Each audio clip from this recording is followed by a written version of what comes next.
बिहार। अभी हम लोग देखेंगे त्रिभुज सर्वांग समता के शर्त। ज्यामिति में सबसे पहला ज़रूरी है समझने के लिए, चाहे 9th हो या 10th हो, सर्वांग समता के शर्त और एक होता है समरूपता के शर्त। अगर ये दो चीज़ आप नहीं जानेंगे तो ज्योमेट्री समझना बहुत मुश्किल होगा। सबसे पहले हम सर्वांग सम को देखते हैं, वो होता क्या है। सर्वांग सम, सर्वांग सम देखिए अलग, सर्व प्लस अंग प्लस सम। सर्व माने सभी, अंग, सम, सम माने बराबर। तो ये त्रिभुज सर्वांग समता के शर्त है। एक त्रिभुज में 6 अंग होते हैं, 3 कोण और 3 भुजा। 3 कोण 1 2 3, 3 भुजा 1 2 3। तो ये 2 त्रिभुज सर्वांग समता के शर्त है। तो इसमें आपको जब त्रिभुज सर्वांग सम, जैसे 2 त्रिभुज है, ये कब सर्वांग सम कहलाएंगे? जब ये कोण इसके बराबर, ये कोण इसके बराबर और ये कोण इसके बराबर, ठीक है, और ये भुजा इसके बराबर, ये भुजा इसके बराबर और ये भुजा इसके बराबर, ठीक है, मतलब संगत होता है। और भी बेहतर बताएंगे आगे। एक त्रिभुज में, 2 त्रिभुज में लेके चलना है, उसको सर्वांगसम करना है, तो सर्वांगसम के लिए सर्व अंग सम, मतलब कोण कोण के बराबर होना चाहिए। संगत कोण, संगत कोण, संगत ऊपर वाला ऊपर, लेफ्ट नीचे नीचे, साइड साइड, एकदम मिला के संगत कोण अगर बराबर होगा तभी ये त्रिभुज, संगत कोण और संगत भुजा अगर बराबर आएगा तभी ये त्रिभुज सर्वांगसम होंगे, अन्यथा नहीं होंगे। सर्व अंग सम, कोण कोण के बराबर होना चाहिए और भुजा भुजा के बराबर होना चाहिए। अब ये संगत क्या है वो थोड़ा सा देखिए, ध्यान से देखते चलिए, बहुत वक्त गंवाए बिना चलेंगे। ये देखिए, ये संगत कोण कहलाता है। ये संगत कोण, जब दोनों रेखा ये समानांतर है, जब रेखा समानांतर है तो संगत कोण बराबर होता है। अब क्या कि यहाँ से हम इसको कट लगा दिए, इस त्रिभुज को हम यहाँ लेके आ गए, ठीक है, इस भुजा को, ये पूरा साहित्य हम यहाँ लेके आ गए। तो ये देखिए, ये कोण यहाँ आ गया, ठीक है, तो ये कोण इसका संगत, अगर यहाँ से मिला दो तो त्रिभुज बना, तो ये कोण इसका संगत होता है और ये कोण इसका संगत होता है। ये भुजा इसका संगत होता है, ये भुजा इसका संगत होता है और आधार आधार का संगत होता है, ठीक है। अब ये नहीं कि ये, अब ऐसा नहीं है कि ये भुजा को हम इसके साथ मिला दें, ये भुजा को हम इसके साथ मिला दें, नहीं, संगत होना चाहिए। ऐसा कुछ विशेष कंडीशन है, लेकिन फिलहाल संगत कोण नियम है कि अगर 2 त्रिभुज सर्वांगसम करना है तो संगत कोण और संगत भुजा बराबर होना चाहिए, तभी यह त्रिभुज सर्वांगसम। सर्वांग सम, सर्व अंग सम, कोण कोण के बराबर और भुजा भुजा के बराबर। तो इसके कुछ शर्त हैं। अभी आपने पढ़ा त्रिभुज सर्वांगसम, तो सर्वांगसम जब त्रिभुज हो जाएगा तो कोण कोण के बराबर होगा और भुजा भुजा के बराबर होगा। तो कैसे सर्वांगसम करेंगे? कुछ सर्वांगसमता के शर्त हैं। अगर ये शर्त याद कर लेंगे तो 9th और 10th का ज्योमेट्री एकदम बिल्कुल हवा हो जाएगा, कुछ नहीं बचेगा। तो आइए इसके 4-5 शर्त है, हर शर्त को हम लोग ध्यान से देखें, समझें और समझने का प्रयास करें। तो नंबर 1 में हम लेते हैं भुजा भुजा भुजा, भुजा भुजा भुजा, इसको हम बोलते हैं साइड साइड साइड भी बोलते हैं, ठीक है। चलिए नोट करिए जल्दी। नंबर 1 भुजा सर्वांग सम कहलाते हैं यदि एक त्रिभुज की तीनों भुजाएं संगत दूसरे त्रिभुज की तीनों भुजाओं के बराबर हो, ठीक है, ठीक है। देखिए, 2 त्रिभुज सर्वांगसम कहलाते हैं यदि और केवल यदि एक त्रिभुज की तीनों भुजाएं संगत दूसरे त्रिभुज की तीनों भुजाओं के बराबर हो, तो ये दोनों त्रिभुज सर्वांगसम हो जाएंगे।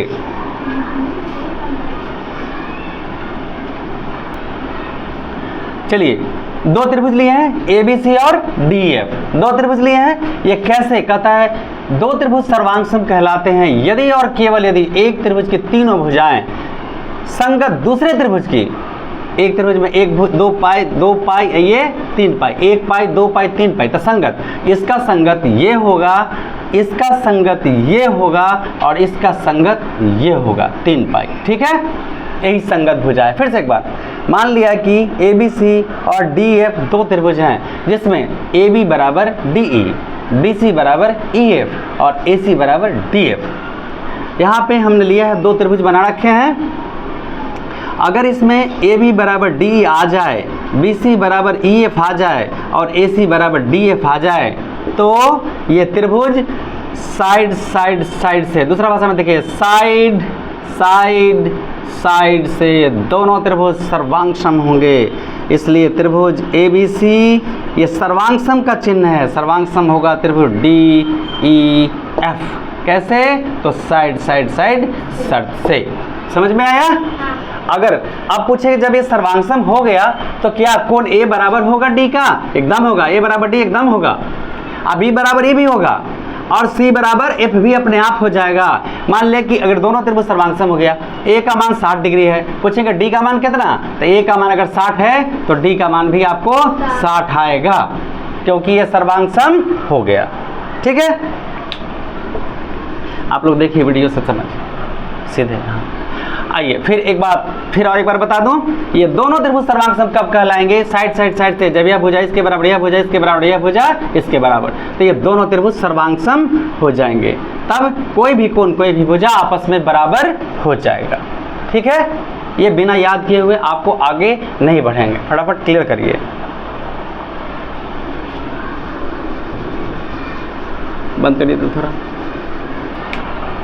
देखिए इसका दूसरा शर्त है भुजा कोण भुजा। देखिए कोण बीच में है, साइड एंगल साइड। दो त्रिभुज सर्वांग सम कहलाते हैं यदि और केवल यदि एक त्रिभुज की दो भुजाएं तथा बीच का कोण संगत दूसरे त्रिभुज की दो भुजाओं तथा बीच के कोण के बराबर हो, तभी ये सर्वांग सम होंगे। तो चलिए देखिए, सर्वांग सम का मतलब होता है एकदम जुड़वा भाई, लंबाई चौड़ाई दांत नाक मुंह सब पता नहीं चले बड़का है या छोटका है, मतलब एकदम बिल्कुल सर्वांग सम का ये उदाहरण है। ठीक है, और समरूप का उदाहरण में समरूप बताएं। तो ये मैंने दो त्रिभुज लिया ABC और DF, ये कैसे होंगे? तो यहाँ अगर AB बराबर है DE के, AB बराबर D एक पाई, अब बीच में कोण A बराबर D, कोण A बराबर D और फिर AC बराबर DF, AC बराबर DF। ये ध्यान रखिए, ये अगर समझने में जरा भी मिस्टेक हुआ तो सब गड़बड़ हो जाएगा। कहता है दो भुजा और बीच का कोण, देखिए दो भुजा और बीच का कोण, ऐसा नहीं कि ये भुजा और ये कोण ले ले, नहीं ऐसा नहीं होगा, एकदम नियम है। दो त्रिभुज सर्वांग सम कहलाते हैं यदि और केवल यदि एक त्रिभुज की दो भुजाएं तथा बीच का कोण, एक त्रिभुज की दो भुजाएं तथा बीच का कोण संगत दूसरे त्रिभुज की दो भुजाओं तथा बीच के कोण के बराबर हो। ठीक है, तभी यह शर्त लगेगा और इसका नाम है साइड एंगल साइड। AB बराबर DE। ठीक है, फिर इसके बाद कोण होना चाहिए बीच में, कोण A बराबर कोण D और फिर AC बराबर DF। देखिए कहीं कहीं कोण नीचे लिखा हुआ रहता है, AB बराबर DE, फिर AC बराबर DF, फिर कोण A बराबर D, लेकिन नियम से क्या करना चाहिए? साइड तब एंगल तब साइड। ठीक है, खुद नियम तोड़ना जरूरी नहीं है। अगर ऐसा हो जाता है कि किसी त्रिभुज में दो भुजा के बीच का कोण और दो भुजा के बीच के कोण बराबर हो, तब ये त्रिभुज ABC सर्वांग सम हो जाएगा DEF। इसको कहते हैं साइड एंगल साइड से। ठीक है, ठीक है, समझ में आया सबको? चलिए बंद करिए। देखिए अगला शर्त है कोण भुजा कोण। अगला कोण भुजा कोण, एंगल साइड एंगल, मतलब दो वो कोण होना चाहिए और बीच में भुजा होना चाहिए। चलिए ये कोण इसके बराबर, ये कोण इसके बराबर और बीच का भुजा बराबर। अब ये नहीं कि ये दो कोण और ये भुजा, इसका एक शर्त है, ये वाला होता है, मतलब अभी बता रहे हैं, लेकिन फिलहाल नियम है तो नियम है, ये दोनों के बीच में ही भुजा होना चाहिए, तभी ये साइड एंगल कहलाएगा। क्लियर हो गया? एक पाई दो पाई बीच का कोण। दो, देखिए, दो त्रिभुज सर्वांग सम कहलाते हैं। कैसे? यदि और केवल यदि एक त्रिभुज के दो कोण, एक त्रिभुज के दो कोण और बीच की भुजा, देखिए बीच में भुजा संगत दूसरे त्रिभुज की दो कोण, दूसरे त्रिभुज के दो कोण तथा बीच की भुजा के बराबर हो, यही शर्त है। तो दो त्रिभुज ABC और DF लिए हैं, इसमें अगर कोण B बराबर आ जाए E का और कोण भुजा और भुजा BC बराबर EF और फिर कोण C बराबर F, अगर ऐसा आ जाता है तो ये दोनों त्रिभुज सर्वांग सम हो जाएंगे। इसलिए त्रिभुज ABC ये सर्वांग सम का चिन्ह है, सर्वांग सम हो जाएगा त्रिभुज DEF। कहीं कहीं ये ध्यान रखिएगा, कहीं ऐसा लिखा हुआ रहता है, ये गलत हो जाएगा, एकदम ध्यान रखना है पूरा। तो अगर ये कोण इसके बराबर, ये भुजा इसके बराबर और ये कोण इसके बराबर अगर आ जाते हैं तो ये त्रिभुज सर्वांग सम हो जाएंगे। तो पूछा जाएगा कि क्या अब कोण A और कोण D बराबर हो सकता है? तो सर्वांग सम जब हो गया तो कोई भी भुजा कोई भी कोण बराबर होगा, किसी के कोई दिक्कत नहीं है, A बराबर D के हो जाएगा। अगर AB का मान 4 है तो ये भी 4 हो जाएगा, अगर इसका मान 8 है तो एकदम 8 हो जाएगा, ये भी बिना कहे सुने हो जाएगा जब सर्वांग सम हो जाएगा तब। अब सवाल ऐसा दे देता है, ये कोण बराबर दिया, ये कोण बराबर दिया, भुजा बराबर, पूछता है कि अगर यहाँ AC 8 है, अगर AC 8 है तो DF क्या होगा? तो DF कितना होगा? 8 होगा। चलिए समझ में आया? चलिए बंद करिए। देखिए अगला शर्त है कोण कोण भुजा, ठीक है, एंगल एंगल साइड इसको कहते हैं। लिखता है दो त्रिभुज सर्वांग सम कहलाते हैं यदि और केवल यदि एक त्रिभुज के दो कोण, एक त्रिभुज के दो कोण, ये कोण और ये दो कोण लिए हैं, एक त्रिभुज के दो कोण संगत दूसरे दो कोण तथा एक भुजा, दो कोण तथा एक भुजा संगत दूसरे त्रिभुज के दो कोण तथा एक भुजा के बराबर हो, दो कोण तथा एक भुजा के बराबर हो। चलिए दो कोण ले लिए, कोण B बराबर कोण E लिए हैं और कोण C बराबर कोण F लिए हैं, सिंबल दे दिए हैं। अब कोई एक भुजा ही नहीं कहता कि बीच का, कहता कोई एक भुजा, चाहे हम AC बराबर DF ले लें चाहे AB बराबर, बीच वाला तो आपको पता ही है, एक तो वैसे बताते एंगल साइड एंगल, वो नहीं कहता कि दो कोण और एक भुजा, ठीक है, कोई ये भी हो सकता है और ये भी हो सकता था, ये भी हो सकता था, तो ये त्रिभुज सर्वांग सम हो जाएंगे। कैसे कैसे होंगे? ये देखिए, जब किसी त्रिभुज के दो कोण बराबर हो तब तीसरा कोण अपने आप बराबर हो जाता है।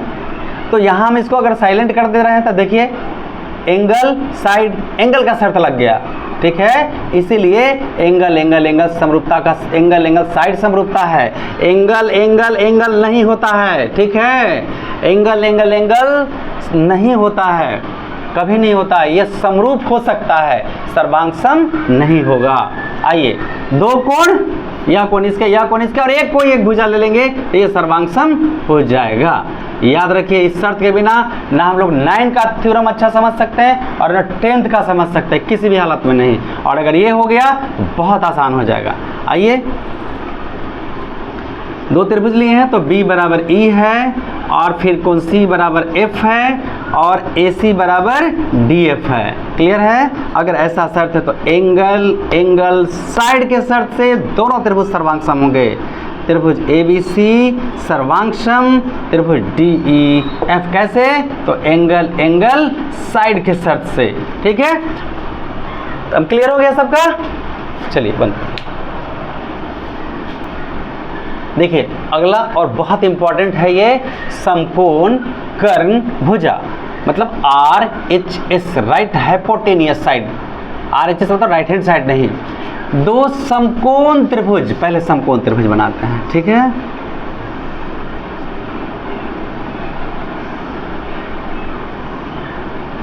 ABC, ये छोटा बड़ा नहीं होना चाहिए, मेरा हो चुका है, छोटा बड़ा नहीं होना चाहिए, एकदम सर्वांग सम का मतलब बराबर।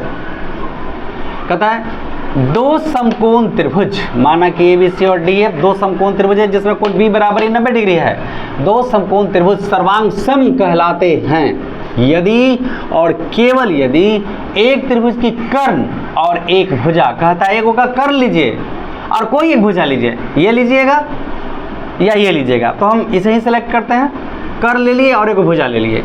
संगत दूसरे त्रिभुज की कर्ण और एक भुजा के बराबर हो।